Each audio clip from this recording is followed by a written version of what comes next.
Bonjour à toutes et à tous, je me présente, je m'appelle Matteo Latini, je suis actuellement en terminale photo au lycée Victor Laloux à Tours et je vais vous présenter aujourd'hui les coulisses de mon court-métrage.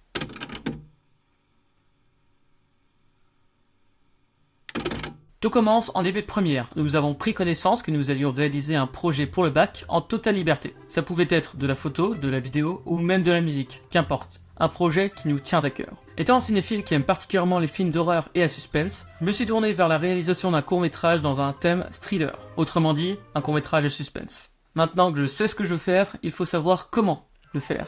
À partir de là, je divise mon travail en deux parties. Étape 1, quels sont les codes du genre cinématographique thriller? Étape 2, comment bien s'organiser dans la création d'un court-métrage d'horreur. Étape 1, connaître les codes. Pour ça, je me suis inspiré de films, de séries, de livres et de courts-métrages indépendants. L'objectif, c'est de trouver le plus de mécaniques possible que je puisse appliquer sans trop de temps dans mon court-métrage. Ce qui est important, c'est de bien noter toutes les petites choses qui peuvent être inspirantes. Pour ma part, j'ai créé tout un document dans mon téléphone recensant toutes mes idées. Maintenant que j'ai toutes mes inspirations et l'idée globale de mon court-métrage, place à la pratique. Alors, je commence à écrire. Je regarde des films, je trouve de nouvelles idées, je continue mon scénario, j'écris et j'écris. Et après beaucoup de travail, j'ai enfin toute mon histoire à l'écrit. L'étape suivante est de faire ce qu'on appelle un découpage technique.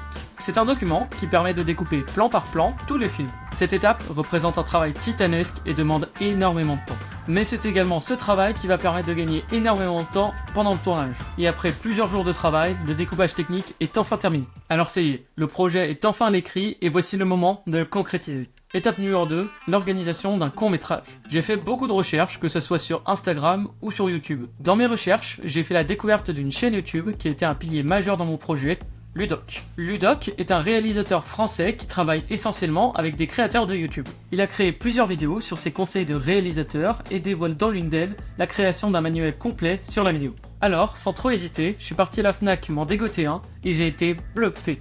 Un guide complet sur la création de vidéos qui passe en revue comment faire l'exposition d'un boîtier jusqu'à l'organisation de tournage en passant par le montage sur Premiere Pro. Ce guide m'a été très utile durant toutes les étapes de réalisation de mon court-métrage et m'a principalement aidé pour le découpage technique. Pour mon court-métrage, j'avais également besoin de 4 protagonistes, un méchant, moi, car je suis narcissique, et de 3 amis de classe, Siegfried, Owen et Nina.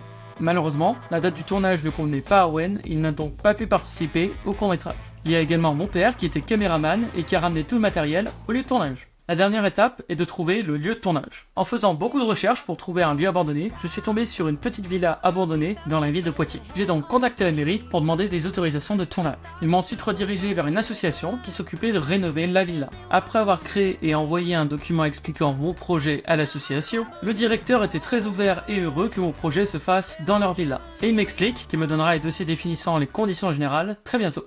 3 semaines plus tard, toujours pas de document. Le directeur m'explique qu'ils ne savent pas très bien quoi mettre dans le document et qu'ils vont avoir une réunion pour en discuter. Le problème, il ne restait plus que 3 jours avant le début du tournage et je n'avais encore aucune certitude que j'allais pouvoir le faire. Jour J, 14h.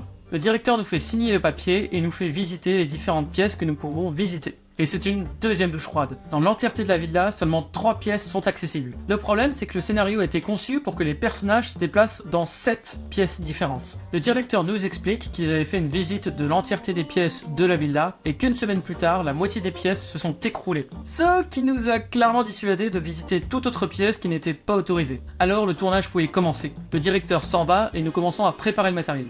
Pendant ce temps-là, je commence à réfléchir à comment je peux adapter mon scénario en utilisant seulement 3 pièces. Premier jour de tournage terminé, nouveau coup de pression. Nous avons eu au total 4 heures de tournage et j'estime n'avoir qu'une minute de vidéo. Même en faisant 7 heures de tournage pour les 2 prochains jours, je n'aurai jamais 15 minutes de vidéo. Et c'est avec ces nouveaux paramètres que je décide finalement de créer uniquement le pilote du court-métrage. C'est-à-dire une séquence courte définissant l'histoire et les enjeux du film pour un projet à venir beaucoup plus gros. Les 2 jours suivants se passent très bien. Siegfried est d'ailleurs devenu photographe de plateau et nous a fait de magnifiques photos des backstage du court-métrage. Et le pilote de ce projet a pu être fait à temps.